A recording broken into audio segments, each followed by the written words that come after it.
जय जय राधा रमण हरि बोल, जय जय राधा रमण हरि बोल, जय जय राधा रमण हरि बोल, जय जय राधा रमण हरि बोल। ऐसे काम नहीं चलेगा, दोनों हाथ उठाओ। हरि बोल हरि बोल हरि हरि हरि बोल,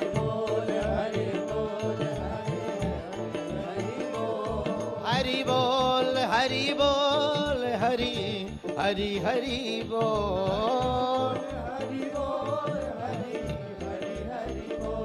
हरि बोल हरि बोल हरि हरि हरि बोल।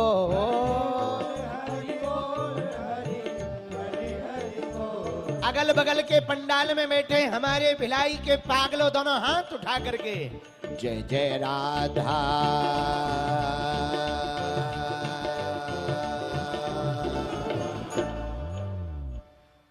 न तुमसे नजर मिली न तुम्हारा दीदार हुआ, न तुमसे नजर मिली न तुम्हारा दीदार हुआ, बस तेरी कथा क्या सुनी मुझे इश्क बेसुमार हुआ।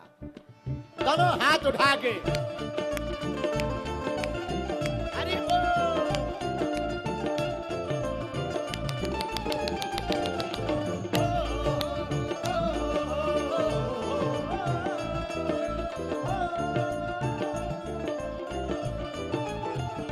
ओ जय जय राधा रमण हरि बोल, जय जय राधा रमण हरि बोल, जय राधा रमण हरि बोल, जय जय राधा रमण हरि बोल। गोविंद बोलो जय जय गोपाल बोलो,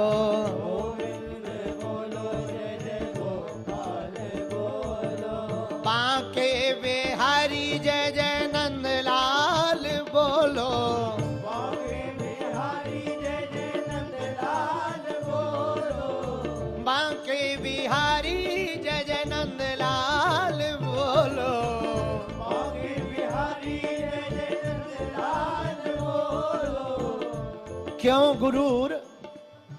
गुरूर करते हो अपने 4 दिन के ठाठ पर, क्यों गुरूर करते हो अपने 4 दिन के ठाठ पर। मुट्ठी खाली रह जाएगी जब पहुंचेंगे शमशान घाट पर।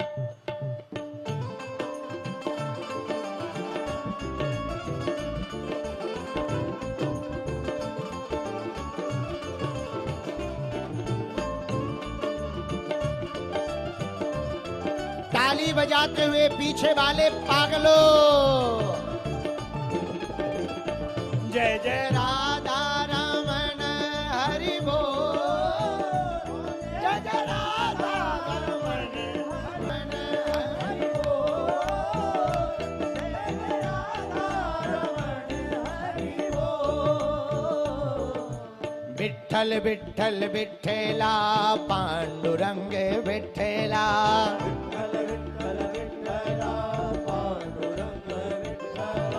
माय बापा विठ्ठला पांडुरंग विठ्ठला,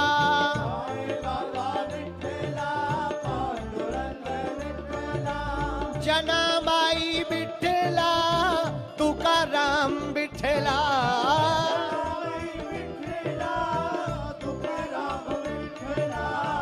एकनाथ विठ्ठला ज्ञानदेव विठ्ठला,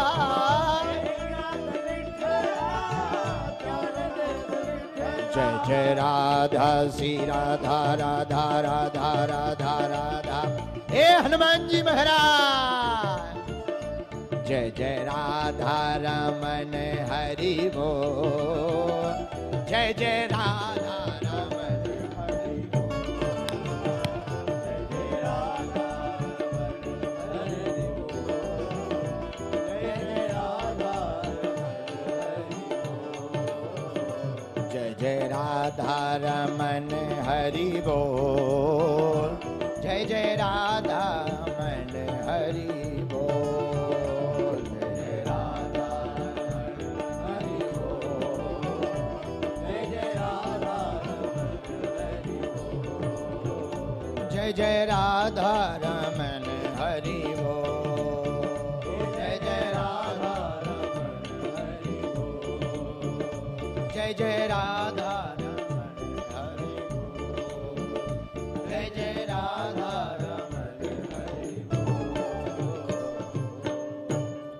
रामचंद्र भगवान की, बागेश्वर धाम की, सन्यासी बाबा की, दादा गुरुजी की, श्री वृंदावन बिहारी लाल की, रुखड़नाथ हनुमान जी महाराज की, सेक्टर 9 वाले हनुमान जी महाराज की, किलाधीश हनुमान जी की, सिया देवी दाई की, जतमयी घटा रानी की, भगवती मां बमलेश्वरी मैया की, मां दंतेश्वरी मैया की, चंद्रखुरी वाली कौशल्या मैया की, राजिम वाले राजीव लोचन भगवान की, श्री सीताराम नाम भगवान की, सेक्टर 4 वाले जगन्नाथ भगवान की, सेक्टर 6 वाली काली माई की। नमः पार्वती पते।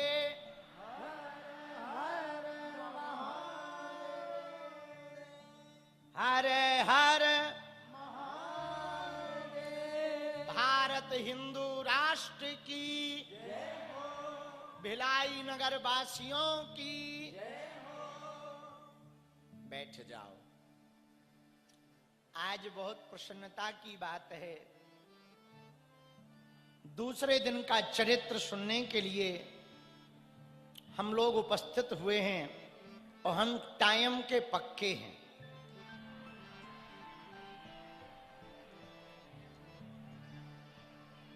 दस 15 मिनट ऊपर नीचे हुआ है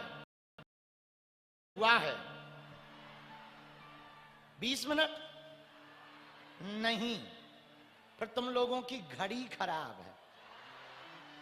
हमारी तो ठीक है, हमने 2 बजे ही सेल निकाल दिए थे अपनी घड़ी के।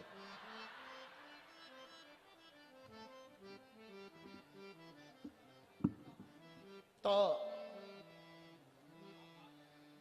हमको प्रसन्नता है आज दूसरे दिन का चरित्र सुनाने के लिए अनंत बलवंत श्री हनुमंत लाल जी की कथा हम सब गा रहे हैं।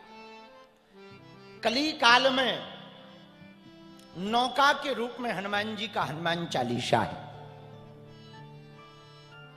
हनुमान जी जैसे सदगुरु के ऊपर कली कुल शेखर पावन अवतार तुलसीदास जी ने लिखा, उनकी मंगलमयी वाणी का चरित्र हनुमान चालीसा।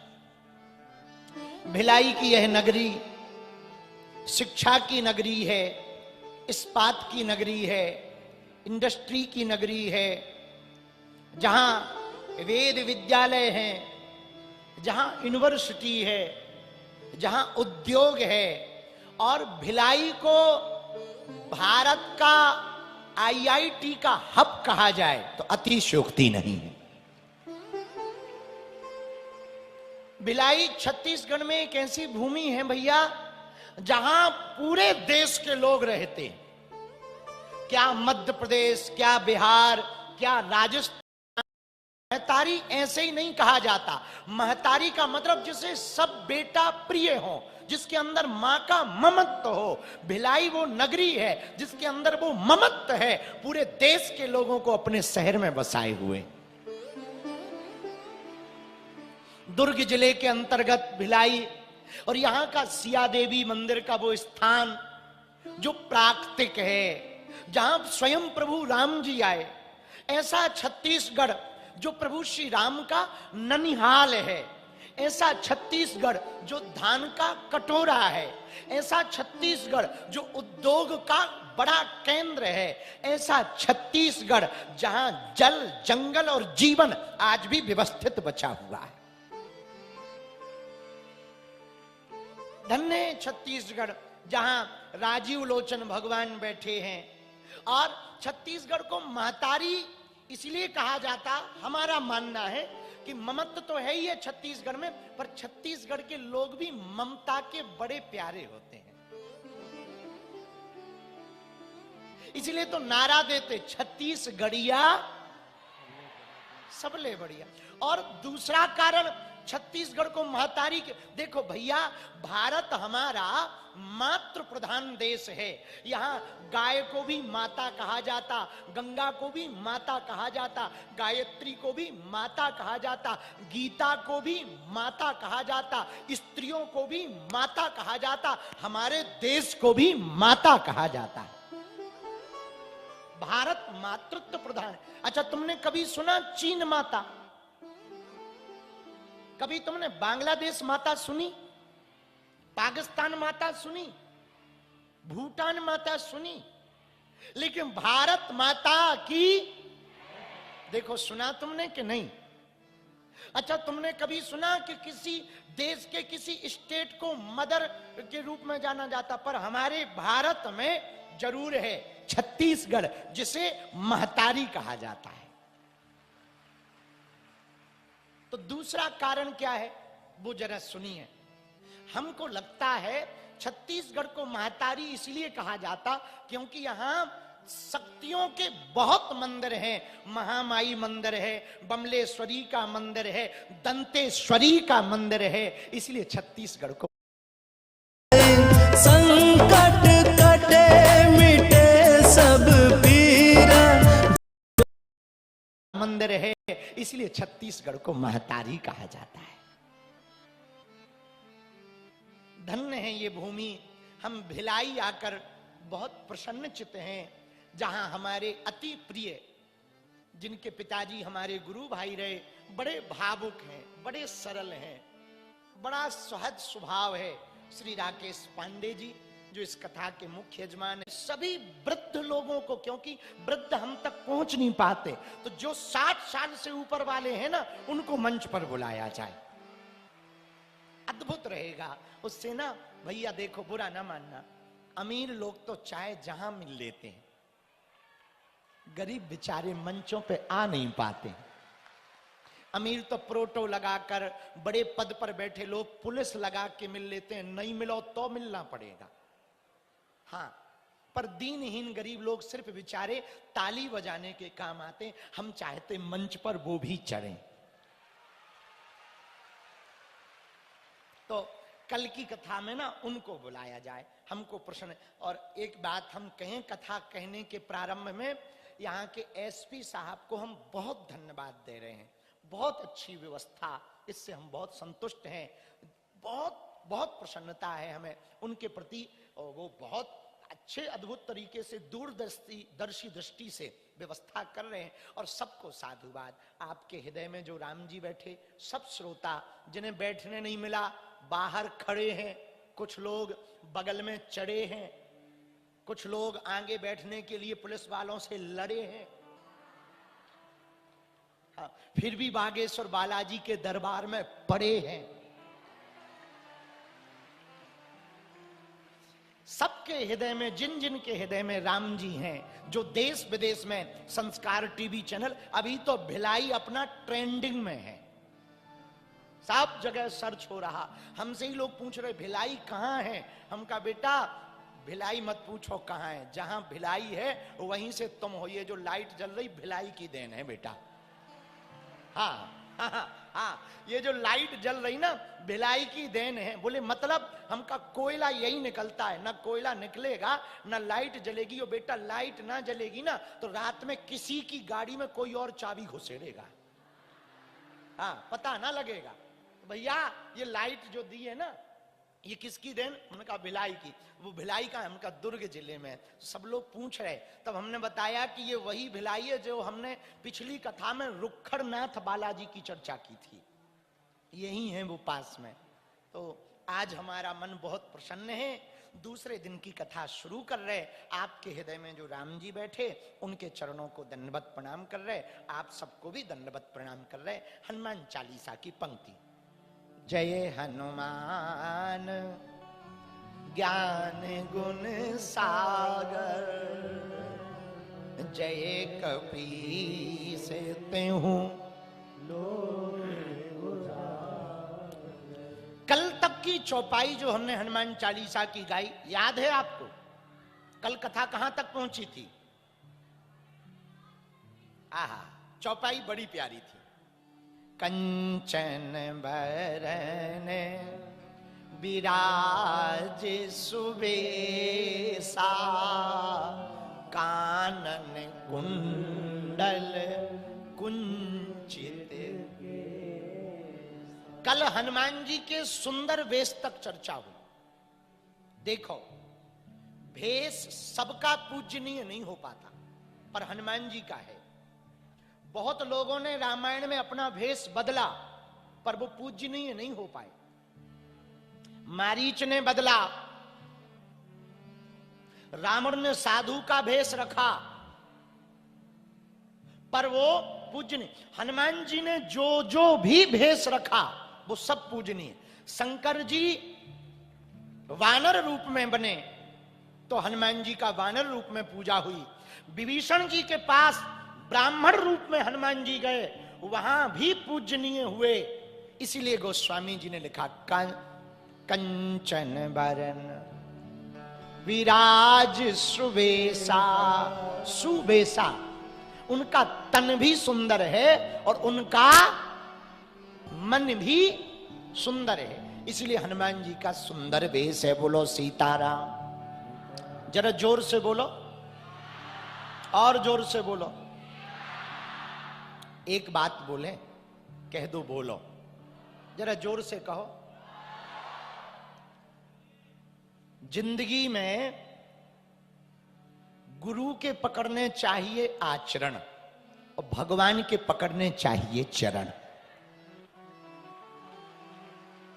हम लोग उल्टा करते हैं, पड़ोसी के पकड़ते हैं आचरण और फिर बाबाओं के पकड़ते हैं चरण और कहते हैं कृपा नहीं हो रही। ठटरी के भरे मूसर चंदा, आगी के लगे हलवा नाथ, कहां से कृपा हो जाए। तुम आचरण तो पकड़े पड़ोसन के और पड़ोसी के, और चरण पकड़े तुम बाबा जी के, हलवा कृपा होगी। एक काम करो बेटा, कृपा पाना चाहते ना, आचरण पकड़ो गुरु के, गुरुदेव के, और चरण पकड़ो परमात्मा के, गोविंद के। जीवन बदल जाएगा। जीवन ना बदल जाए तो कहना।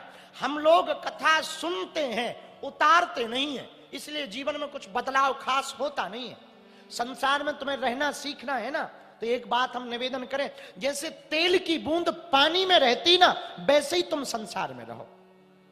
बहुत उद्योग जगत के लोग यहां बैठे हैं, बहुत चिंता में कई बार रहते होंगे। आज हम एक ज्ञान देना चाह रहे हैं आपको। हम पे ज्ञानी, हम ज्ञानी तो नहीं है, पर देना चाह रहे। जितने भी लोग यहां बैठे हैं, ध्यान पूर्वक सुनो। कोई कंपनी या फैक्ट्री चले ना, तो टेंशन मालिक को होती है या नौकर को होती है? किसको होती है? मालिक को। कोई फैक्ट्री का शेयर डाउन हो जाए, टेंशन किसको होती है? नौकर को या मालिक को? घाटा लग जाए, टेंशन किसको होती है? मालिक को या नौकर को? मशीन बंद हो जाए, टेंशन किसको होती है? नौकर को या मालिक को? जरा जोर से बोलो। जैसे कंपनी की टेंशन नौकर को नहीं मालिक को होती है, वैसे यदि तुम अपनी जिंदगी के स्वयं मालिक बने रहोगे तो तुम्हें टेंशन रहेगी। अपनी जिंदगी का मालिक भगवान को बना दोगे तो तुम्हारी चिंता भगवान की हो जाएगी। अपने जीवन का मालिक प्रभु को बनाओ। अपने जीवन का मालिक केवल मानो नहीं, बना ही दो। एक बात बोले, आप नाता निभाओ या ना निभाओ, यदि भगवान से आप नाता जोड़ लोगे ना, भगवान जरूर निभाएंगे। बरसाने में एक सेठ जी रहते थे। आहा, बड़े अच्छे भगत, सत्य कथा सुना रहे, ध्यान से सुनना। बरसाने में एक सेठ जी रहते थे। बड़े अच्छे भगत थे। 3 बेटे, तीनों की शादी हो गई, 3 बहुएं आ गई, लेकिन एक ही चिंता उनके मन में रहती, बेटे तो हैं पर बेटियां नहीं। और मेरे पागलों, बड़े भाग्यशाली होते हैं जिनके घर बेटियां होती हैं। बेटा यदि स्वाभिमान है तो बेटियां प्राण हैं। बेटे यदि एक कुल का नाम रोशन करते तो बेटियां 2-2 वंश का नाम रोशन करती हैं। और याद रखना, भाग्यशाली होते जिनके घर बेटियां होती हैं। बेटियां अभिशाप नहीं, वरदान है। बेटे मुकर जाएंगे पर 12 बजे रात को बेटे बिस्तर नहीं छोड़ेंगे, पर पिता हारा थका हुआ यदि काम से आएगा, बेटियां उठ करके कहेंगी, पापा चाय बना दें तुम्हारे लिए। बेटे बिस्तर ना छोड़ेंगे पर बेटियां उठ जाएंगी। मेरे प्रिय जनों, बेटियों को तुम अभिश्राप मत मानो, बेटियों को भोग्या मत मानो, स्त्रियों को तुम भोग्या मत मानो, पूज्या मानो।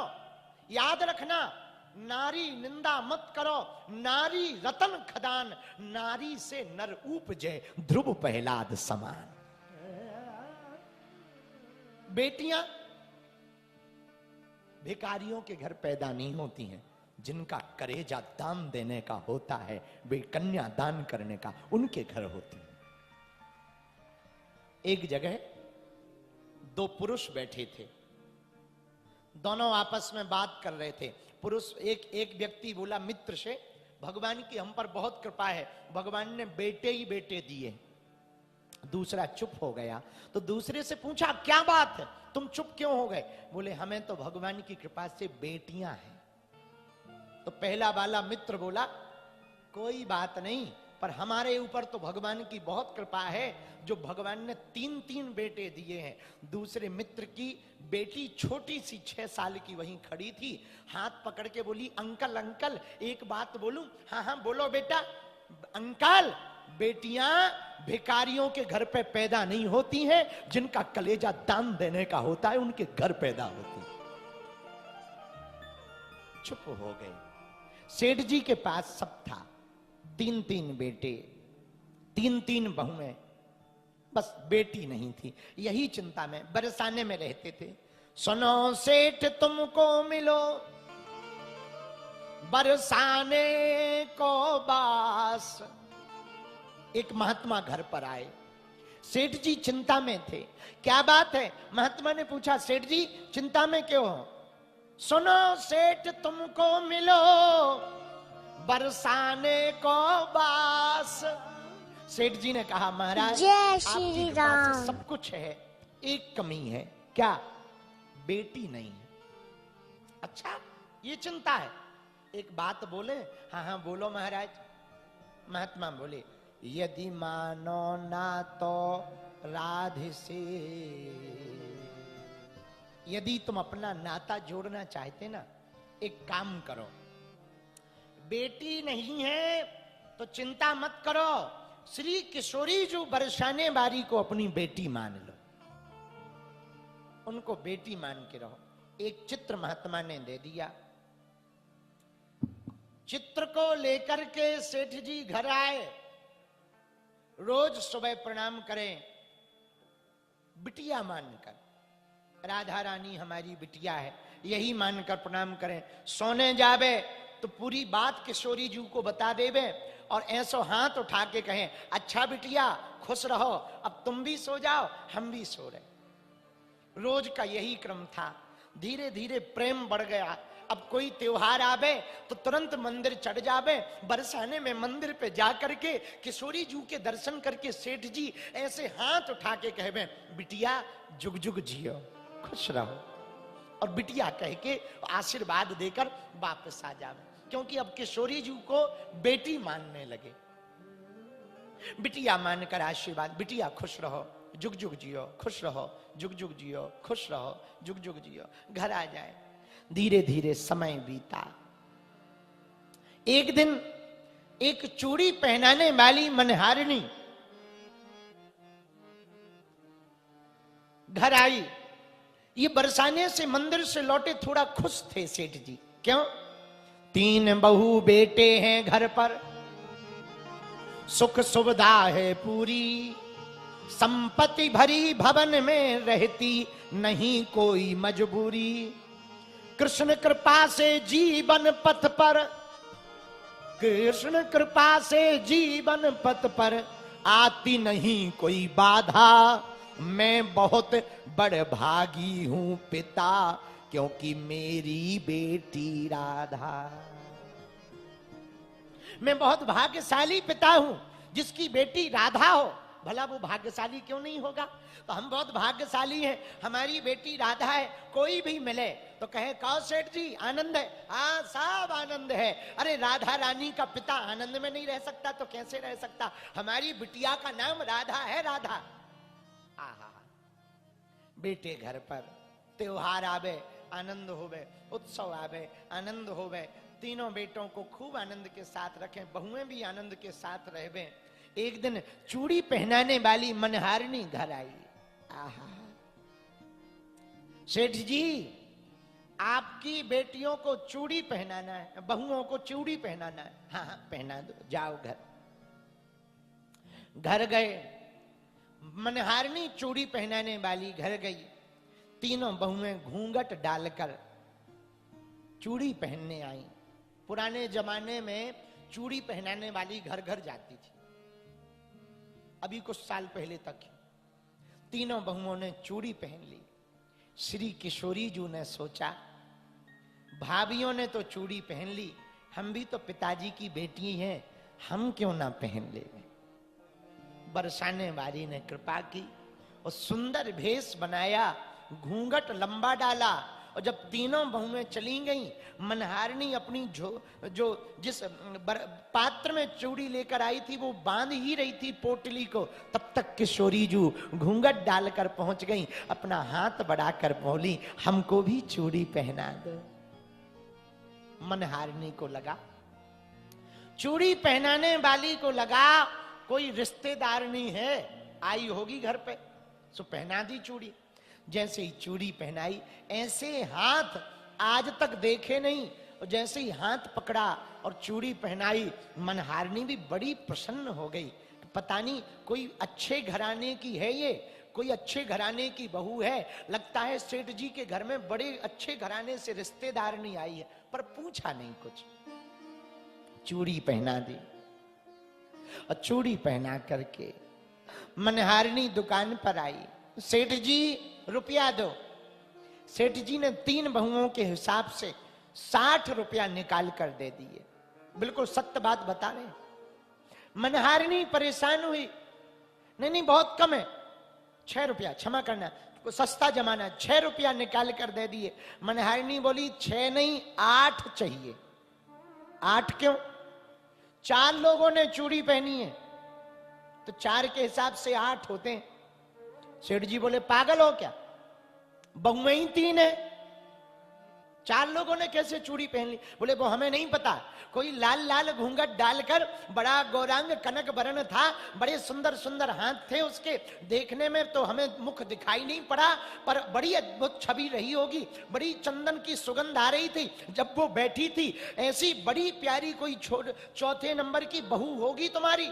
सेठ जी बोले हमारे बेटे ही 3 है, बहू कहां से आएगी जब बेटे ही 3 है?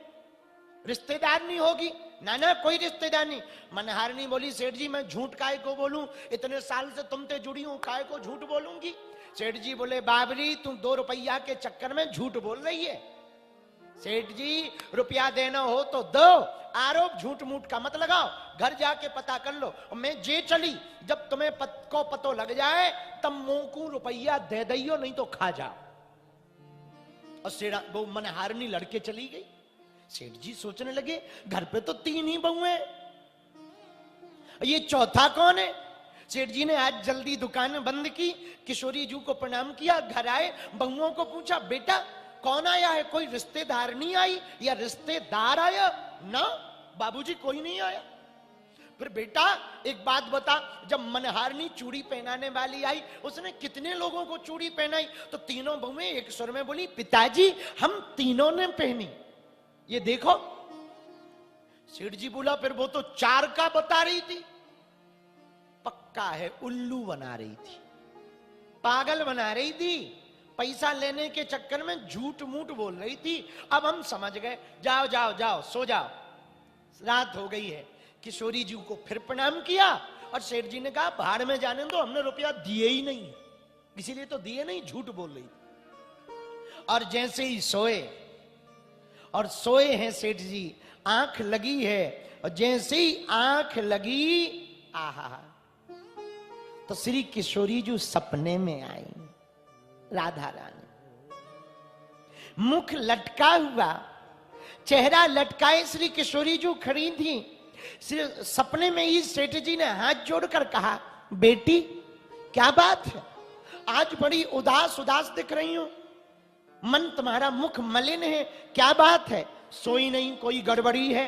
तब श्री किशोरी जी बोली, तनया बनायो तात नात ना निभायो तुम।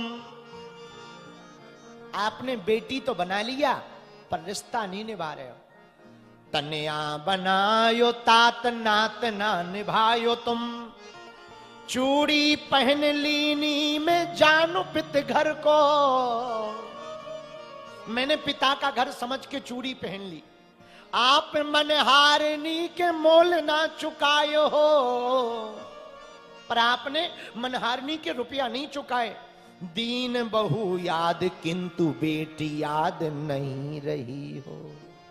पिताजी आपको बहुएं तो याद रही पर बेटी याद नहीं रही। जैसे ही किशोरी जी ने इतना कहा, सेठ जी की आंखों से आंसू बहने लगे, नींद खुल गई। सामने बेटी का चित्र श्री राधा रानी जी का लगा था। क्षमा मांगने लगे, उठक बैठक करने लगे। पोटली उठाई, रात को ही मनहारिनी के घर पहुंच गए। दरवाजा खटखटाया, अरे ओ मनहारिनी, उठो उठो। मनहारिनी इतनी रात को दरवाजा खोलते ही सेठ जी को देखकर चकित रह गई। क्या बात है, आप इतनी रात को क्यों आए? सेठ जी की आंखों में आंसू थे। आप रो क्यों रहे हो? आपकी आंखों में आंसू क्यों है? क्या बात है? आप कल रुपया दे देते, कल दे देना, परसों दे देना। हमने भला बुरा कह दिया, हमें क्षमा करो, हमारा कहने का मतलब ये नहीं था, हम तो बस हकीकत बता रहे थे। आप कल परसों रुपया दे देना, पर आप रो क्यों रहे? इतनी रात को क्यों आए? ये पोटली के रुपया हमें क्यों सौंप रहे? सेठ जी रोते हुए बोले, बेटी मनहारिनी तू धन्य है, धन्य है। और चरणों में गिर गए। अरे चरण छोड़ो, ये क्या कर रहे हो? छोड़ो चरण, मेरे पांव मत पकड़ो महाराज, मेरे पांव मत पकड़ो। कहा है गो सेठ जी आपको? हाथ जोड़कर सेठ जी लेटे लेटे चरणों में बोले, धन धन भाग तेरे मनहारिनी, तोरे से बड़ भागी कोई नहीं। कौन बड़ भागी होगा तेरे जैसा? बोले क्या हुआ महाराज, हम क्यों बड़भागी हैं, हमें बताओ तो। मैंने मानी सुता किंतु नैनन नहीं निहारनी, चूड़ी पहन गई तेरे हाथ से वृषभानु की कुमारिनी। हमने उसको बेटी माना, हमको तो दर्शन नहीं भये, पर धन्य है तू, तुम्हारे हाथों से श्री किशोरी जो चूड़ी पहन गए। हम पिता हैं, हमको दर्शन नहीं भये, लेकिन तुम्हें दर्शन क्या, श्री किशोरी जी के हाथ स्पर्श करने को मिल गए। अरे बड़भागी है, बड़भागी है, इसलिए तेरे चरण छू रहे हैं। ये रुपया ले ले, 2 रुपया नहीं 10 ले ले, हमें आशीर्वाद दे दे। मनहारिनी की भी आंखों से आंसू बहने लगे और रोते हुए बोली, सेठ जी जब स्वयं श्री किशोरी जी हमारे हाथों से चूड़ी पहन गई, अब क्या मोल लेना, क्या धन लेना, अब तो जीवन ही उनके नाम कर दिया, अब क्या लेना। आपकी बेटी है किशोरी जी और हमारे हाथ से उन्होंने चूड़ी पहन ली, अब क्या मोल लेना, हमें क्षमा कर दो। मनहारिनी भी रोने लगी, सेठ जी भी रोने लगी। जीवन भर श्री किशोरी जी की याद में जीवन जीते रहे। एक दिन जब अंत समय आया, श्री किशोरी जी बेटी का नाता निभाने के लिए घर पर रक्षाबंधन के दिन अपने भाइयों को राखी बांधने साक्षात चली आई। एक बात बोले, ध्यान से सुनना।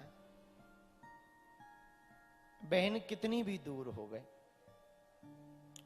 किसी भी दिन बहन को घर की याद आवे, बेटी को न आवे, रक्षाबंधन के दिन जरूर याद आती, बहुत याद आती। अपने भाई की सोनी कलाई की याद, कितनों दूर रहबे। हमने अपनी आंखों से देखा भैया, बहुत सत्य बात बता रहे। हमारे पास बहुत बेटियां आती, प्रश्न करती, गुरुजी हमारे घर पे कृपा होवे, पति पे कृपा होवे, लेकिन तुरंत जब ये बात हो जाएगी तुरंत कहेंगी गुरुजी मायके में पिताजी पे कृपा और हो जाए। कैसे भी पिता हो, कैसा भी भाई हो, बहन कभी भी अपने भाई को छोड़ती नहीं, अपने पिता को छोड़ती नहीं। वो हर पल ससुराल में रह करके भी मायके की याद में बनी रहती। एक बात हम कहना चाह रहे, जिन जिन के घर पर बेटियां हैं, आप लोग उसको अभिश्राप मत मानो, भगवान का दिया हुआ वरदान मानो। बेटियां ना होती तो ना तुम्हें ममत्व का पता लगता, न ममता का पता लगता। ममत्व का पता तो बेटियों से ही लगता है। और विचार करना, बहुत से लोग विवाह करते हैं, बहू बना करके बेटियों को लाते हैं, लेकिन उसी बेटियों के सामने माता पिता की कुबड़ाई करते हैं। उल्टा सीधा बेटियों के पिता को बोलते हैं, ये नहीं दिया, वो नहीं दिया, नमक नहीं दिया, खाने को नहीं दिया, हमारे बारातियों का स्वागत नहीं किया। हम एक प्रार्थना करें, जिस भी बेटी को बहू बनाकर घर लाना, हमारी हाथ जोड़कर प्रार्थना है, कभी उसके माँ बाप की निंदा मत करना, उसको भला बुरा मत कहना। जिसने अपने प्राणों पर पत्थर रखकर अपनी बेटी को दे दिया हो, भला उससे क्या चाहते हैं, क्या चाहते? कभी विचार करना बेटी के पिता के बारे में, कभी विचार करना। अपनी बेटी के विवाह के लिए वो साल साल भर कपड़ा नहीं खरीदता। क्यों? पैसा खर्च हो जाएगा, बेटी के ब्याह में कम पड़ेगा। मकान नहीं बनवाता, बेटों को घूमने नहीं भेजता, बेटों की फीस जमा नहीं करता। क्यों? बेटी के विवाह में काम आएगा। और उस बेटी के बारे में जो बहू बनकर आई है तुम्हारे घर में, उसके बारे में विचार करना। जिस घर में वो 20 साल पड़ी बड़ी, जिस घर में वो खेली, चिड़ियों की तरह फुदफुदाती रही, हंसती रही, एक पल में उस घर से नाता तोड़कर तुम्हारे घर को अपना बना लेती। इससे बड़ा समर्पण क्या होगा? इससे बड़ा समर्पण क्या होगा? इसलिए हमारी प्रार्थना है, बड़े भाग्यशाली होते हैं जिनके घर पर बेटियां होती। कभी भी किसी बेटी के माता पिता की निंदा मत करना, भला बुरा मत कहना। पता है आपको, जिनके घर अमीरों की बात छोड़ो, बन जाते हैं लाखों रिश्ते, जब पैसा पास होता है टूट जाता वो रिश्ता गरीबी में जो सबसे खास होता है। अमीरों के तो बहुत रिश्ते होते हैं, बहुत नाते होते हैं, बहुत गिफ्ट आते हैं, बहुत उत्साह होते हैं। हम भैया अपनी बहन की बात बता रहे हैं। हमारी बहन का जब विवाह भया था ना, हमको ही अपने गांव में, आज तो पूरी दुनिया के लोग जानते, सब कुछ है, कई देश जाते, हमें अपने दिन याद है भैया। जब हमारी बहन का विवाह हुआ था ना, 20,000 रुपया उधार नहीं मिला था। वो दिन याद है हमको, वो दिन याद है। एक भाई पर क्या बीतती हमको याद है। नाम लिखवाना का जो दीवाल पे लेखन करवाते ना, बर और बहन और जीजा जी का नाम लिखवाते, स्वागत कार्ड लिखवाते, हमारे पास उसके लिए भी रुपया नहीं थे। तब नील घोल कर किसी गांव के एक व्यक्ति से लिखवाया कि शाम को बारात आनी है, भैया लिख दो आप। दीवाल को पुतवा कर, गोबर से पहले पुतवाया, फिर चूना से, रुपया तो थे नहीं तो चूना से पुतवाया और गोबर से पुतवाया और उससे लिखवाया। और जब वो लिख रहा था तब हमारी आंखों में आंसू थे कि काश आज 2-5 हजार रुपया एक्स्ट्रा होते, हम बढ़िया सजाते, अपने दरवाजे को बढ़िया नाम लिखवाते, बारातियों को बहुत अच्छा लगता। लेकिन उसी दिन हमने प्रण लिया, संकल्प लिया कि हमने अपनी बहन के विवाह में जो दुख भोगा है, यदि भगवान हमको सामर्थ्यवान बनाएंगे तो किसी भी भाई को ऐसा दुख नहीं भोगना पड़ेगा। इसीलिए तो भैया हमने प्रण लिया। आज आप सबके ये बात बतानी नहीं चाहिए, पर बता इसलिए रहे कि हम चाहते हैं भारत के मंदिरों में हिंदू, सबके ये बात बतानी नहीं चाहिए, पर बता इसलिए रहे कि हम चाहते हैं भारत के मंदिरों में हिंदुओं के द्वारा जो चढ़ोतरी आती ना, उससे मठों का विस्तार बाद में हो, गरीब हिंदुओं की बेटियों का विवाह करवाया जाए। क्योंकि हिंदुओं की चढ़ोतरी है ना, तो हिंदुओं की बेट हो। भगवान की कृपा से आप लोग देखो, हमको ये परमार्थ नहीं कर रहे हैं, आप हमें चढ़ोतरी दे देते हो, उससे हम कर देते हैं। इस साल फिर से 15 फरवरी को 300 बेटियों का विवाह है।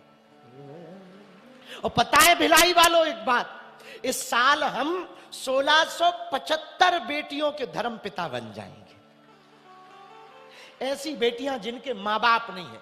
2 साल पहले हर बेटी को मोटरसाइकिल दी थी, सोने की कील, पायल, बिछिया, डबल बेड, सोफा, अलमारी, कूलर, फ्रिज और मोटरसाइकिल दी थी। पिछले साल पूरा सोने का सामान और पूरी सामग्री आटा चक्की दी थी। इस साल हमने सोचा उन 300 बेटियों को, सबके नाम मोटरसाइकिल सब चला नहीं पाती क्योंकि बहुत साधारण परिवार से रहती हैं, और मोटरसाइकिल के ऊपर से लड़ाई होती है, बिटिया कहती हमें दी है, दमाद कहता हमें दी। इस साल हमने सोचा उन 300 बेटियों को एक एक एफडी बना करके दे दें।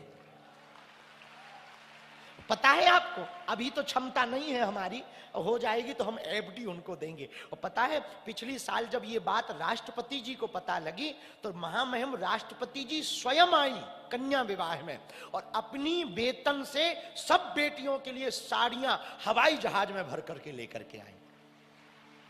ये बात बताकर हम ताली नहीं बजवाना चाह रहे, न धन्यवाद लेना चाह रहे, न कोई तुमसे सिंपैथी लेना चाह रहे। ये बात बताकर हम छत्तीसगढ़ के मंदिरों में एक प्रार्थना करना चाह रहे, काश छत्तीसगढ़ के बड़े बड़े मंदिरों की दान पेटियों में आने वाली चढ़ोतरी से गरीब आदिवासी हिंदुओं की बेटियों का यदि विवाह करवाया जाएगा तो धर्मांतरण रुक जाएगा,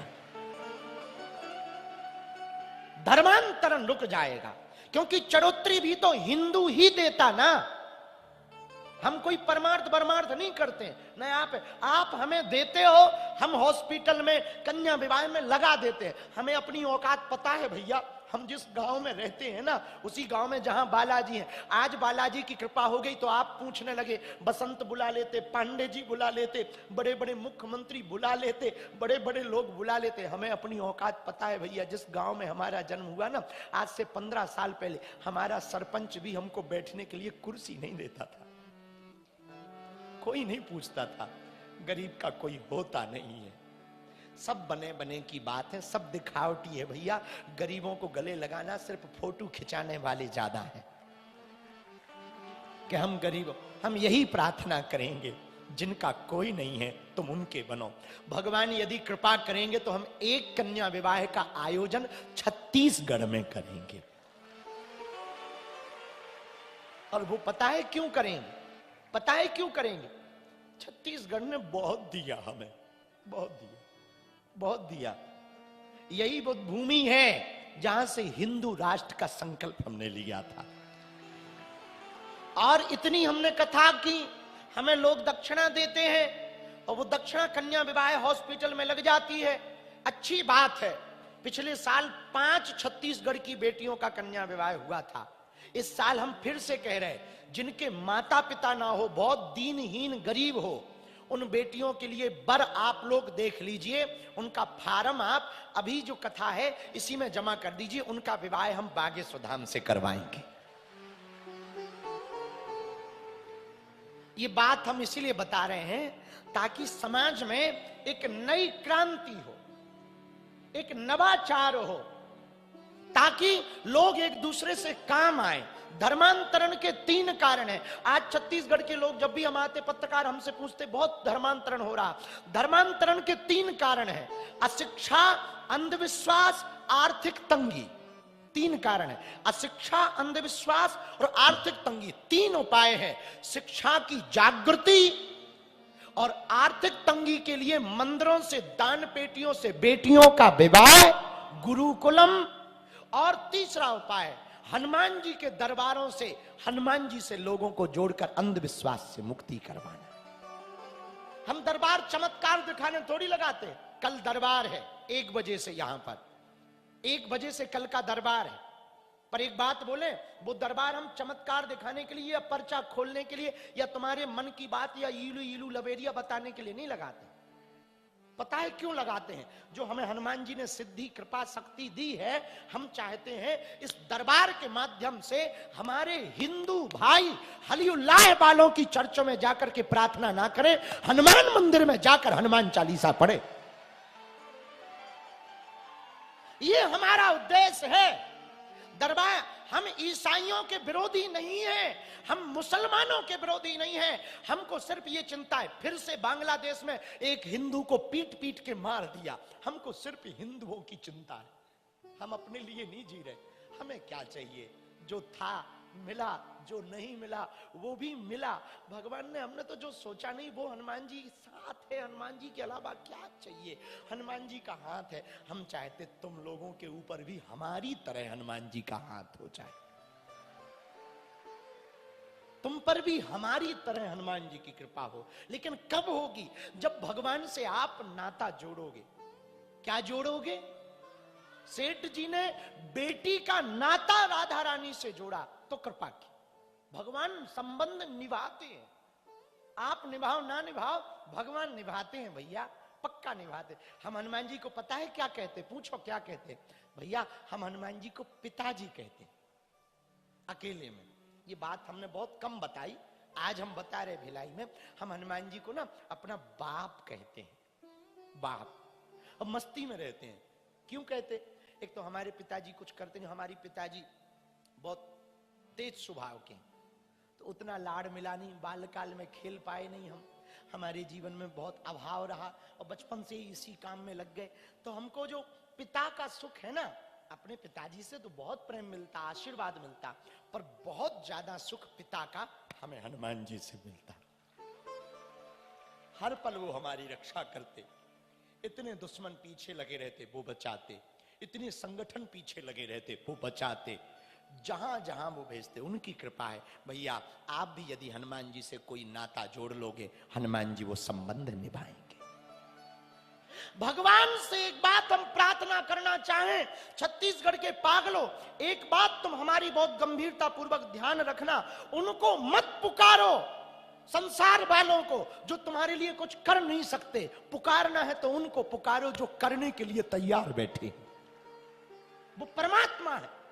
द्रौपदी महाभारत के बीच में, महाभारत के युद्ध के प्रारंभ में, जब युद्ध होना था उसके प्रारंभ में, जब 5 पांडव जुआ में द्रौपदी जी को हार गए, तो दुशासन साड़ी खींचने लगा, और दुशासन साड़ी खींचता है तो द्रौपदी जी सबकी तरफ दृष्टि डालती, धृतराष्ट्र की तरफ दृष्टि डालती कि मुझे बचाओ, वो नहीं बचाते, और तुरंत भीष्म की तरफ दृष्टि डालती, धिक्कार है भीष्म तुम्हें, मेरी रक्षा करो, भीष्म पितामह भी नहीं बचाते। यहां तक कि 5 पति जिनके साथ द्रौपदी का वरण हुआ, वो 5 पति भी द्रौपदी को जब नहीं बचाते, द्रोणाचार्य भी नहीं बचाते, युधिष्ठिर धर्मराज भी नहीं बचाते, तब द्रौपदी आर्तनाद होकर के रोती हुई अपने साड़ी के पल्लू को अपने दांतों में फंसा लेती है कि कोई नहीं बचा रहा तो मैं खुद बचूंगी। पर दुशासन के अंदर 10,000 हाथी बराबर बल था, वो झटका मारकर दांतों से साड़ी के पल्लू को खींच लेता है। आज द्रौपदी को लगा कि मेरी लाज बचने वाली नहीं, आज मेरी इज्जत बचने वाली नहीं। उधर द्वारका में बैठे हमारे कृष्ण गोविंद श्री दामोदर मुरारी मुरली मनोहर छलिया चित्तौड़ श्री ठाकुर जी बैठे थे, बार बार उठे, बार बार आवे, बार बार बाहर जावे, फिर अंदर आवे। सत्यभामा बैठी थी, उसने पूछ लिया, भगवान क्या बात है, आप बाहर जा रहे अंदर आ रहे, बाहर जा रहे अंदर आ रहे। भगवान ने कहा, पांडवी जो द्रौपदी है, पचकन्या में जो सम्मिलित है, वह द्रौपदी की आज इज्जत लुटने वाली है। दुशासन साड़ी खींच रहा है तो सत्यभामा ने कहा आप बचाने जाते क्यों नहीं? तो भगवान कृष्ण कहते हैं सत्यभामा वो उनको पुकार रही है जो बचा नहीं सकते, मैं तो तैयार बैठा हूं, मुझे पुकार ही नहीं रही। मैं तो तैयार हूं, इसलिए तो मैं परेशान हूं। सत्यभामा ने कहा यदि ऐसी बात है, वहीं द्वारका में बैठे बैठे सत्यभामा देवयोग से एक पुष्प उठाया और पुष्प फेंक कर मारा। उसी सभा में जहां मोर पंख लटका था, उस मोर पंख पर पुष्प गिरा। द्रौपदी की नजर मोर पंख पर पड़ी। द्रौपदी को लगा कि अरे जो नहीं बचा पा रहे, मैं उससे गलत प्रार्थना कर रही हूं, जो बचा सकता है उससे प्रार्थना करूं। हाथ जोड़कर हे गोविंद, हे मुरारी, हे माधव, हे चितचोर, हे कन्हैया, लाज बचाने वाले मेरी लाज बचाओ। और इतना कहते ही गोविंद से रहा नहीं गया। नारी बीच साड़ी है कि साड़ी बीच नारी है, नारी ही की साड़ी है कि सारी ही की नारी है, नारी में ही सारी है कि सारी में ही नारी है। गोविंद ने अपना पीतांबर बढ़ा दिया। 10,000 हाथियों बराबर बलशाली दुशासन थक गया। पूरे सभा मंडप में साड़ी का ढेर लग गया। दुशासन सोचने लगा समझ में नहीं आ रहा, नारी में साड़ी है कि साड़ी में नारी है, नारी ही की साड़ी है कि साड़ी ही की नारी है। सोचने लगा। जो दुशासन साड़ी खींच रहा था, गोविंद ने इतना पीतांबर बढ़ाया, इतना पीतांबर बढ़ाया कि वो समझ नहीं पाया। मेरे पागलों, संसार के लोगों से तुम प्रार्थना करोगे, ये तुम्हारी कोई मदद नहीं करेंगे। बजरंग बली से प्रार्थना करोगे, ये हर पल तुम्हारी रक्षा करेंगे। उनसे प्रार्थना मत करो जो तुम्हारी मदद नहीं कर सकते, उनसे प्रार्थना करो जो तुम्हारी मदद कर सकते। गज और ग्राह की कथा तो भागवत की सुनी होगी आपने, हाथी की। हाथी जब जल में जाता डूबने लगता, ध्यान से सुनना, डूबने लगता तो बच्चे और पत्नी सूंड से पकड़ पकड़ कर निकालती। क्यों डूबता? गज और ग्राह, हम पानी में रहने वाले मगरमच्छ की लड़ाई हाथी से हो जाती। वो पैर पकड़ लेता, हाथी को खींचता। हाथी बलशाली था तो वो बाहर की तरफ खींचता, मगरमच्छ पानी में खींचता। लेकिन पानी के जीव को पानी में बहुत ताकत होती, खींचने लगा। जब डूबने लगे गज, शाम हो गई तो पत्नी और बच्चे जाने लगे। तो हाथी ने पूछा गज ने, कहां जा रहे हो? पत्नी बोली महाराज पक्का है आपका मरना, तो आप बचोगे नहीं। और दिन भर से बच्चे भूखे बैठे, मैं भी भूखी बैठी हूं। काहे को बच्चे भूखे मर जाएं, मैं इनको लेकर भोजन कराने ले जा रही हूं। और चली गई। हाथी की आंखों से आंसू आ गए। जिस परिवार के लिए पूरे जीवन जिया, बड़े बड़े सिंहों से लड़ा, वो आज विपत्ति में मेरा साथ छोड़कर जा रहे हैं। यही संसार का हाल है, यही तुम्हारे रिश्तों का हाल है। याद रखना, ये तुम्हारे जो दोस्त मित्र हैं, याद रखना अभी कथा के बाद तुम अपने विशिष्ट मित्रों को एक फोन करना कि मुझे जरूरत है 1 लाख रुपए की। शायद कोई मित्र होगा जो जवाब देगा कि चिंता मत करो मैं अभी करता हूं, वरना आधे से ज्यादा तो मैसेज सीन करके रिप्लाई नहीं देंगे। यही संसार है। अपने वो नहीं है जो वसीयत पूछ कर आए, अपने वो होते हैं जो तबीयत में साथ आए। अपने वो नहीं जो फोटो में साथ दिखें, अपने तो वो होते जो मुसीबत में साथ दिखें। गज की पत्नी हाथी की पत्नी जाने लगी, हाथी रोने लगा। अब सोचा क्या किया जाए, संसार से मदद मांगी नहीं बचा। अंत में उसे याद आया क्यों ना परमात्मा से मदद मांगी जाए। डूबते डूबते उसने अपनी सूंड से कमल का पुष्प तोड़ लिया। हे गोविंद, हे मुरारी, हे माधव, हे चितचोर, हम पर कृपा करो, हम पर दया करो, हमारी रक्षा करो। भगवान आतुर हो गए। श्री हरि नारायण अपने गरुड़ पर आरूढ़ होकर आने लगे। दौड़ते हुए भगवान नारायण आए, लेकिन भगवान ने देखा जब तक हम पहुंचेंगे तब तक ये डूब जाएगा, मर जाएगा। तो भगवान ने ऊपर से ही चक्र सुदर्शन को छोड़ दिया। जैसे ही चक्र सुदर्शन को छोड़ा, ग्राह का सिर कट गया, मगरमच्छ का, हाथी बच गया। भगवान से लोगों ने प्रार्थना की, एक बात बताओ नारायण जी, आप किसको बचाने आए? भगवान ने बोले हाथी को, गज को।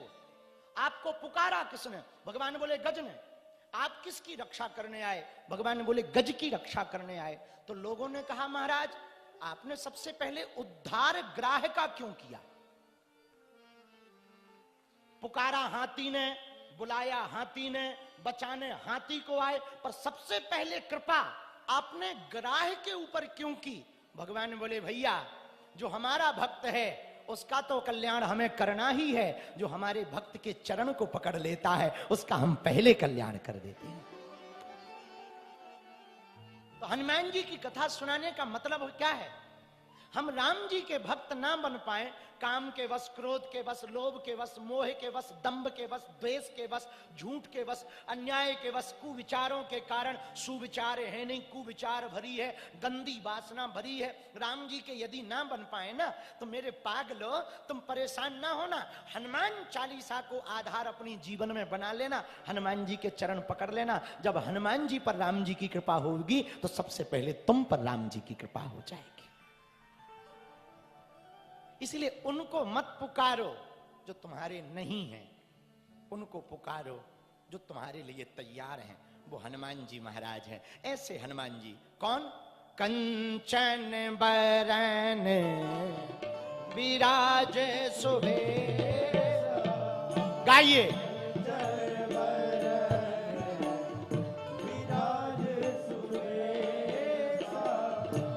कंचन बरन विराज सुबेसा। गाइए गाइए गाइए गाइए।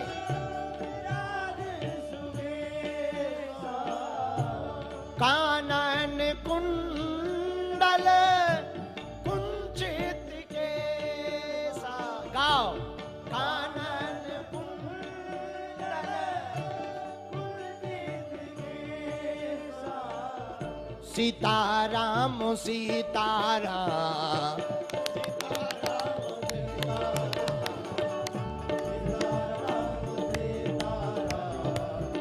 जय श्री राम।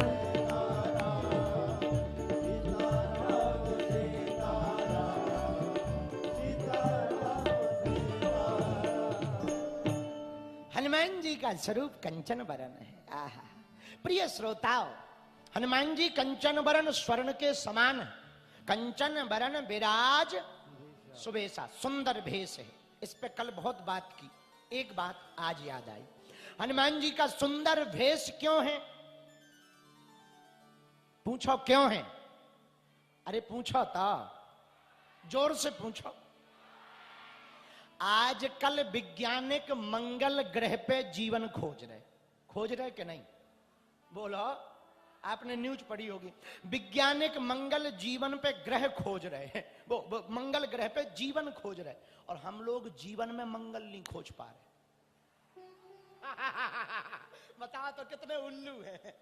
बुद्धिमान लोग ऊपर मंगल ग्रह पे जीवन खोज रहे, और हम लोग इतने जीवन में मंगल नहीं खोज पा रहे। कारण क्या है? बुद्धि खराब है महाराज। बुद्धि ठीक कैसे होगी? जो अमंगल हरते हो, मंगल करते हो, उनके चरण पकड़ लो ऐसे भेष वाले के, वो कृपा कर देंगे। कौन अमंगल हरता? पहले अमंगल हरने वाले का नाम सुनो। ए हा मंगल भवन अमंगल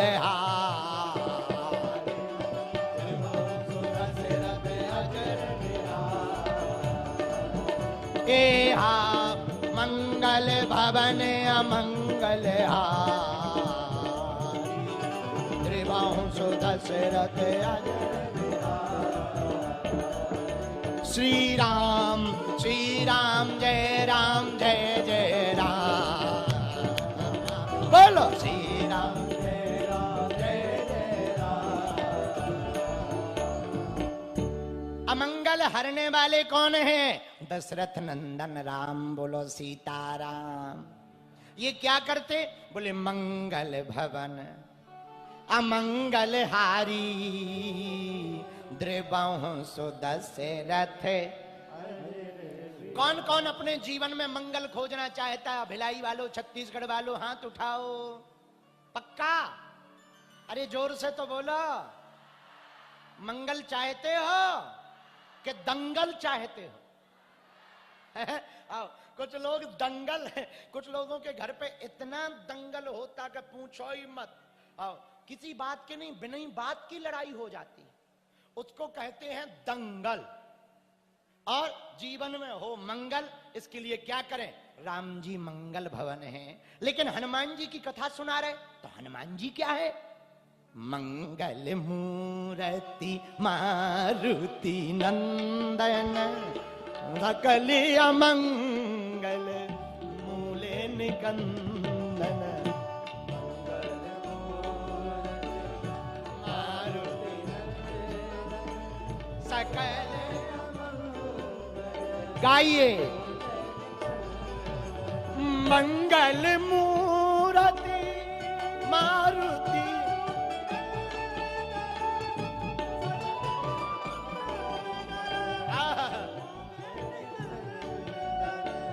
मंगल मूर्ति मारुति नंदन, सकल अमंगल मूले निकंदन।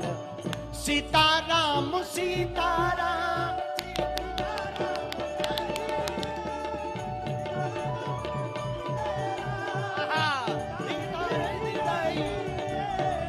सीताराम सीताराम सीताराम कई, जाहि विधि राखे राम ताहि विधि रही। राम जी मंगल भवन है और हनुमान जी मंगल मूर्ति मारुति नंदन, सकल अमंगल मूल। हनुमान जी मंगल मूर्ति हैं। अच्छा, मंगल मूर्ति क्यों है? इनका जन्म ही सब मंगल करने के लिए हुआ। मंगल को मंगल करे सदा सिद्ध हनुमान। मंगल मूर्ति हनुमान जी मंगल ही करते हैं। बोले मंगल क्या? बोले जीवन में किसी भी बात का तनाव हो वो है दंगल, और किसी बात का तनाव ना हो यही है मंगल। कोई द्वंद नहीं, सब आनंद है। अब पूछने में तो कई लोग कहते थे पूछो भाई कैसे हो, सब ठीक है, सब ठीक, पर धीरे से पूछो, सही सही बताओ। अब क्या बताएं गुरुजी, घर वाली से बहुत हैरान है, बेटा से बहुत हैरान है, बेटी से बहुत है। ये क्या है? ये है दंगल। हनुमान जी करते क्या है? बोलो बोलो बोलो। ऐसे वेशधारी हनुमान जी, देखो शंकर जी का भेष विचित्र है। क्या विचित्र है? सांपों को पहने हैं, भस्म को लगाए हैं, सांपों को पहने हैं, सिर पर चंद्रमा है, सिर पर गंगा है, मस्तक पर चंद्रमा है, कानों में बिच्छुओं के कुंडल हैं। इतना विचित्र भेष। किसी ने कहा बड़ा अमंगल भेष है, दिखने में अमंगल है पर है सब मंगल। बोले भस्म कहां की? बोले भस्म है शमशान की। बताइए शमशान की भस्म सही होती है या खराब? किसी को बता दें शमशान की राख है, आदमी तुरंत कहेगा बागे सो चलो अर्जी लगाना। क्यों? अरे बोले कोई शमशान की राख छोड़ गया है, राख। वो आदमी मुर्दों से बहुत डरता है। अच्छा, हमें बड़ी हंसी आती, जिंदों से आदमी डरता नहीं है, मुर्दों से भयंकर डरता है। मरों से इतना डरता है आदमी कि जलाते ही नहाता है कि कहीं चिपक ना जाए। आओ, आओ, जलाते ही नहाता है कहीं चिपक ना जाए। अच्छा, हमें बड़ी, एक दिन हम हंस रहे थे कि कुछ लोग, अभी हम जब आ रहे थे तो हमारी बहन सरोज बैठी थी, तो वो कह रही थी आप जैसे ही हॉल में आए सब खड़े हो गए, सब। तो हमने कहा कोई स्पर्श करना चाह रहा, कोई प्रणाम करना चाह रहा, पर हमारे मन में उसी समय एक बात आई कि हम जिंदा हैं इसलिए ये स्पर्श करना चाह रहे, प्रणाम करना चाह रहे, कहीं हम मर गए तो यही नहाएंगे कि गुरुजी चिपक ना जाए। आओ आओ आओ आओ, ये स्वाभाविक है, सिद्धांतिक है। तो भस्म, भस्म चिता की राख आदमी छूने से डरता है। धन्य है महादेव, शरीर में लेपन करके रखते। किसी ने पूछा शंकर जी शरीर में ये चिता की भस्म क्यों धारण करते? भगवान शंकर से ही पूछा, बताओ महादेव। बोले बाबा, बोले जो मुर्दा होता ना वो हमारी पार्टी का आदमी होता है। आपकी पार्टी के? बोले हाँ। शंकर जी बोले एक बार हम पृथ्वी लोक पर घूम रहे थे, एक आदमी मर गया। आदमी मरा तो मुर्दा आगे आगे, पूरा समाज पीछे। अच्छा कभी तुम विचार करना, आदमी मर जाता है तो समाज पीछे रहता है, मुर्दा आगे रहता है, और शादी हो गए तो दूल्हा पीछे बारात आगे। आदमी देखो कितना होशियार है, कितना होशियार है। दुख में पीछे, सुख में आगे। बोले पूरी मिलेगी, बोले चलो भंडारा खाया है। और कोई कह दे कि चंदा लगना है, बोले हमारा तो पेट दर्द हो रहा है, ठटरी के बरे।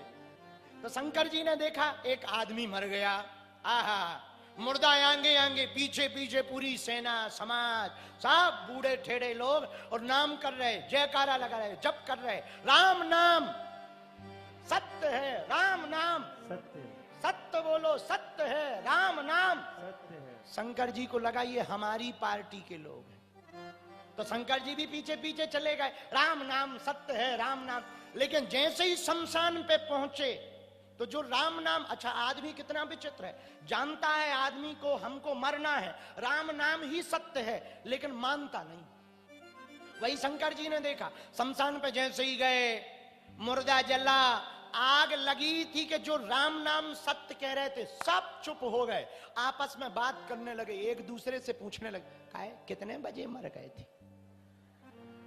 और दूसरा बोला 6 बजे पता लगा हार्ट अटैक आया था। हार्ट अटैक नहीं, रात को पी ली होगी ज्यादा, सो मर गए, सांस नहीं चली होगी, पीने से मरे। तब तक तीसरा कह रहा इन्हें आज ही मरना था, रविवार को मर जाते। बताओ, और शंकर जी का दिमाग खराब के कुछ देर पहले राम नाम सत्य कह रहे थे, अब आपस में बात कर। तब तक तीसरा बोला हम क्या बताएं, हम तो LIC की किस्त जमा करने जा रहे थे, तब तक पता लगा पप्पू के पापा निपट गए। आओ अब बताओ, अब बीमा कौन, किस्त कौन भरेगा? तब तक चौथा बोला हम तो बिजली के बिल भरने जा रहे थे, अब बताओ आज पेनाल्टी लगी जाएगी, दिन भर गया खराब। शंकर जी बोले बताओ, कुछ देर पहले कह रहे थे राम नाम सत्य है, सत्य बोलो सत्य है, हमें लगता था यही पार्टी वाले हैं। तो थोड़ी देर में सब गांव वाले चले गए, अकेला मुर्दा बचा। शंकर जी कोने पे खड़े देख रहे, वाह भाई सब चले गए जो राम नाम सत्य गए, ये सब झूठे मूठे पार्टी के हैं, ये नहीं है हमारी पार्टी के। लेकिन शंकर जी सोचने लगे, भैया जिसके कारण इन लोगों को इतनी देर राम जी याद आए, ये हमारी पार्टी का है, ये जरूर जल गया, पर इसके कारण राम जी इन लोगों को याद तो आए। लेकिन तब तक वो भस्म हो गया, राख हो गया। विचार किया, कुछ भी कहो, इसके कारण इतने लोगों ने राम नाम तो बोला, सो उसकी ही राख में शंकर जी लौटने लगे। तब से शंकर जी के ऊपर चढ़ने लगी क्या? भस्म। और भस्म का बड़ा खेल है भैया। भस्म को कहते हैं विभूति। क्या कहते हैं? भभूति। भभूति भी कहते गांव की भाषा में, बोले भभूति। हाँ, साधारण व्यक्ति मरे तो राख बनता है, महापुरुष कोई जावे तो उसकी राख भी विभूति हो जाती है। और जो सौ की राख होती है, 100 जलने पर वो राख रहती, पर वही राख जब महादेव को स्पर्श हो जाती तो विभूति बन जाती है। हाँ, अच्छा एक बात और, भस्म का बड़ा खेल है। एक अंग्रेज एक बार बना, यहां भिलाई आया, भिलाई में हमारा चेला रहता है चंगीलाल, दुकान खोले किराना की। दुकान पे पहुंचा अंग्रेज, उसने कहा कि भस्म की पुड़िया दो, सावन चल रहा है। तो इसने निकाल दी पुड़िया। अंग्रेज ने पीछे देखा, आगे देखा, तो इसने पूछा कि क्या देख रहे? बोले एक्सपायरी डेट देख रहे हैं। दुकानदार बोला इसकी कोई एक्सपायरी डेट नहीं है, दरअसल ये एक्सपायर लोगों से ही बनाई जाती है। कोई एक्सपायरी डेट नहीं। और अंग्रेज से बोला सुन इधर आ, बोले ये जो भी लगाता है उसकी एक्सपायरी डेट बढ़ जाती है। उसको कहते भस्म। पर चिता की राख लगाने के बाद वो भस्म विभूति बन जाती है। बोले क्यों? बोले भगवान शंकर अहरनिश नाम जप करते हैं तो उनका अमंगल भेष भी दर्शन करने से मंगलदायक होता है, मंगल करने वाला होता है। उन्हीं शंकर के अवतार हनुमान जी हैं। शंकर सुमन केसरी नंदन, तो वही शंकर जी हनुमान जी हैं। इसलिए जो हनुमान जी की शरण में आता है उसके अमंगल जीवन का मिट जाता है, मंगल ही मंगल हो जाता है। इसलिए कंचन बरन विराज सुंदर भेष है। हनुमान जी का सुंदर भेष सुबेसा है। बोले क्यों? बोले इनके दर्शन करने का एक और फायदा है। पूछो क्या? जोर से पूछो और जम के पूछो जरा। जो भाग्य में लिखा होगा वो तो मिलना ही है। यदि आप हनुमान जी की भक्ति करोगे तो जो भाग्य में नहीं भी होगा वो भी मिलेगा। अब पूछो कैसे? शंकर जी करते क्या? भाभी मैट सकहीं त्रिपुरारी। भाग्य के लिखे को मिटाने का किसके हाथ में अधिकार है? बोले शंकर जी के हाथ में। भाग्य में जो लिखा ना हो वो भी लिख देते हैं, दे देते हैं। बोले कौन? बोले शंकर जी। उन्हीं शंकर जी के अवतार हनुमान जी हैं। तो यदि तुम हनुमान जी की भक्ति करोगे, हनुमान चालीसा पढ़ोगे, तो जो भाग्य में होगा वो तो मिलेगा ही। हनुमान जी की कृपा से वो भी मिलेगा जो भाग्य में नहीं होगा। कंचन बरन बिराज सुबेसा,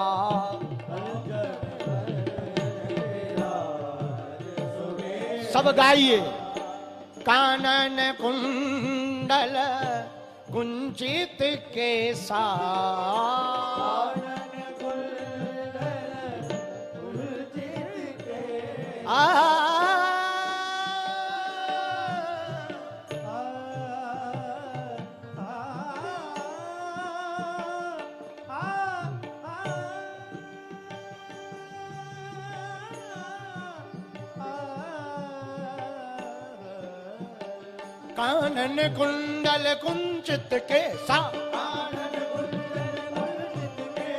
कानन कुंडल कुंचित केसा, कानन कुंडल कुंचित केसा, कानन कुंडल कुंचित केसा, कानन कुंडल कुंचित केसा,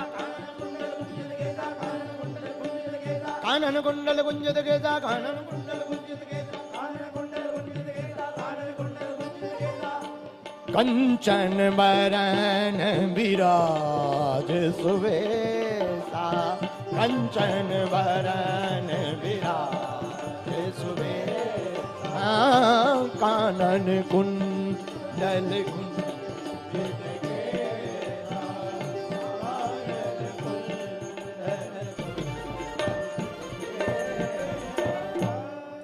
कानन कुंडल कुंचित केसा। अब आगे की चौपाई पे बात करो। कानन कुंडल, कानों में हनुमान जी के कुंडल है। तो कोई साधारण कुंडल की बात है क्या? नहीं। हमको लगता है तुलसीदास जी जिन कुंडलों के बारे में कहना चाह रहे वो अलग है। कानों में कुंडल तो बहुत लोगों के हैं। भगवान कृष्ण की गाय के भी कुंडल रहते थे, उनका वर्णन तो साधारण है। पर हनुमान जी ने जब किया है तो कोई विशेष बात भी होगी, उनके कुंडल की भी महिमा है। पर हनुमान जी तो बानराकार है, इनके कानों में कुंडल है। इसका कारण क्या है? एक बात हमको नई समझ में आई, जो हमारे ज्येष्ठ भ्राता श्री पूज्य श्री आचार्य लोमेश शास्त्री जी, उन्होंने बहुत अच्छी बात कही, बड़ा नया अच्छा विचार दिया। वो बात हम आपको सुनाना चाहें। कानन कुंडल कुंचित, कानों के जो कुंडल हैं हनुमान जी के, जिनका वर्णन तुलसीदास जी ने किया, वो केवल साधारण कानन कुंडल की बात नहीं कर रहे। हनुमान जी ने मांगा राम जी से, यत्र यत्र रघुनाथ कीर्तनम तत्र तत्र कृतमस्ति कांजिलम। राम जी से कहा जहां आपका कीर्तन हो हम वहीं पर कथा सुनने जावे, ऐसा हमें वरदान दो। इस बात की आगे पुष्टि भी की हनुमान चालीसा में। क्या कहा? प्रभु चरित्र सुनबे को रसिया, प्रभु चरित्र सुनबे को भगवान की कथा कहां से सुनी जाती है? बोलो, जरा जोर से बोलो। कानों से सुनी जाती कि नहीं? बोलो हाँ जी या ना जी। कहां से सुनी जाती? कानों से। कि आंख से सुनते हो? कान से सुनते कि नहीं? तो हनुमान जी के कुंडल क्यों विशेष हैं? बोले इनके कान सदा राम जी की कथा सुनने के लिए तैयार रहते हैं, इसलिए इनके कुंडल विशेष हैं। कानन कुंडल कुंचित केसा, इनके कानों में ही वो कुंडल है जिन कानों से सदा भगवान की कथा सुनी जाती। अच्छा, हनुमान जी मिलेंगे कहां? कौन कौन हनुमान जी का पता पाना चाहता? हाथ उठाओ। चाहते हो हनुमान जी का पता? अच्छा देखो, हनुमान जी कहां रहते हैं? कहां रहते हैं बताओ? जहां जहां कीर्तन होता श्री राम का, जहाँ जहाँ कीर्तन होता सिया राम का। कौन कौन हनुमान जी को पाना चाहता? कौन कौन हनुमान जी का पता करना चाहता? पीछे वाले दोनों हाथ उठाओ। जहां जहां कीर्तन होता श्री राम का, जहाँ जहाँ कीर्तन होता सिया राम का। लगता है पहरा वहां वीर हनुमान का, लगता है पहरा वहां वीर हनुमान का। राम जी के चरणों में। ओ,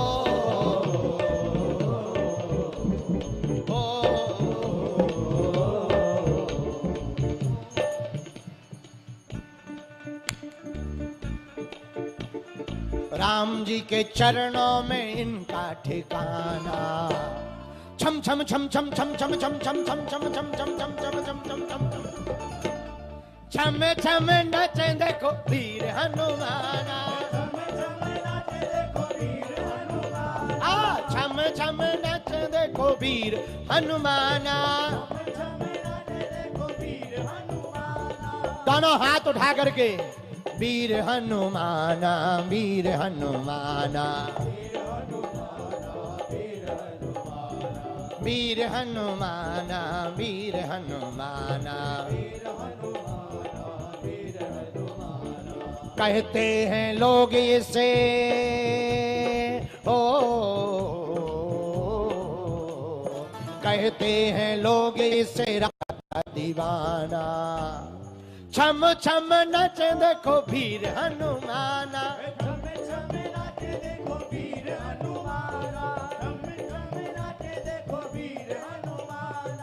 दोनों हाथ उठा करके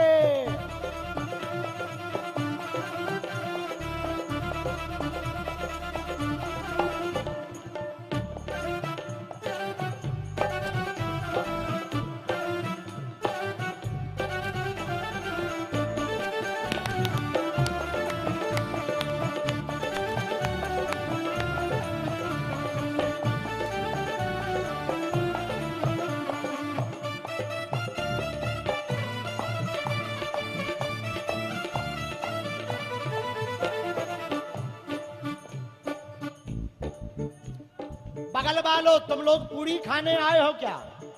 उठाओ दोनों हाथ। हनुमान जी का पता बताते हैं। जहां जहां कीर्तन होता श्री राम का, लगता है पहरा वहां वीर हनुमान का। राम जी के चरणों में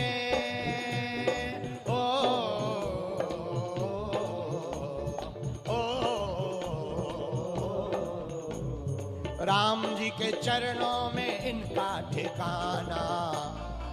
भिलाई वालों, ऐसा मौका लौट कर मिलने वाला मिलेगा कि नहीं मिलेगा?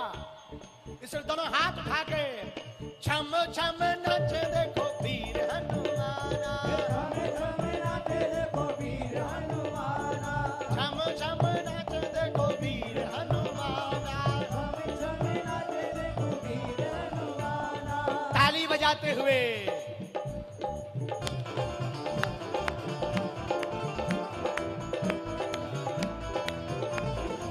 हरि बोल।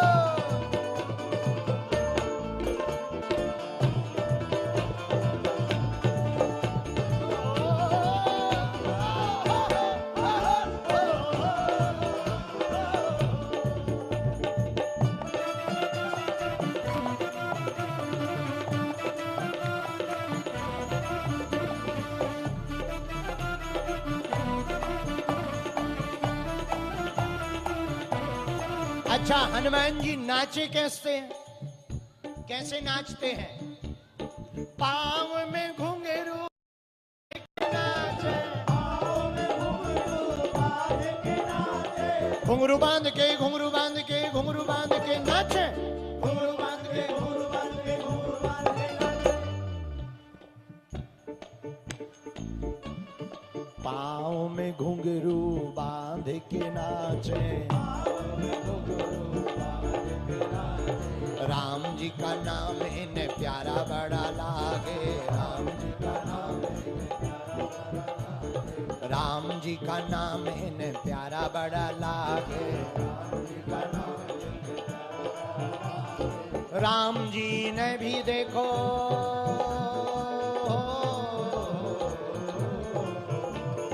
राम जी ने भी देखो खूब पहचाना,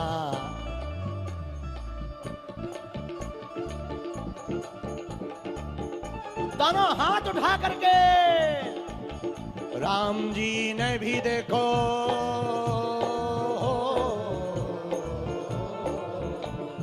राम जी ने भी देखो खूब पहचाना। छम छम छम छम नच देखो वीर हनुमान,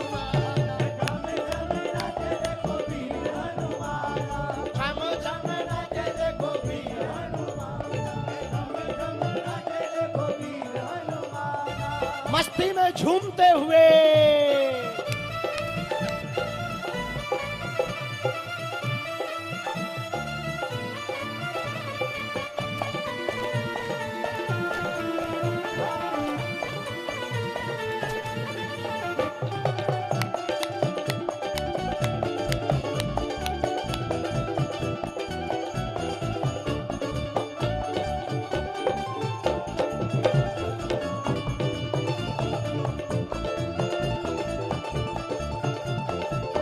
बोल हनुमान जी महाराज की।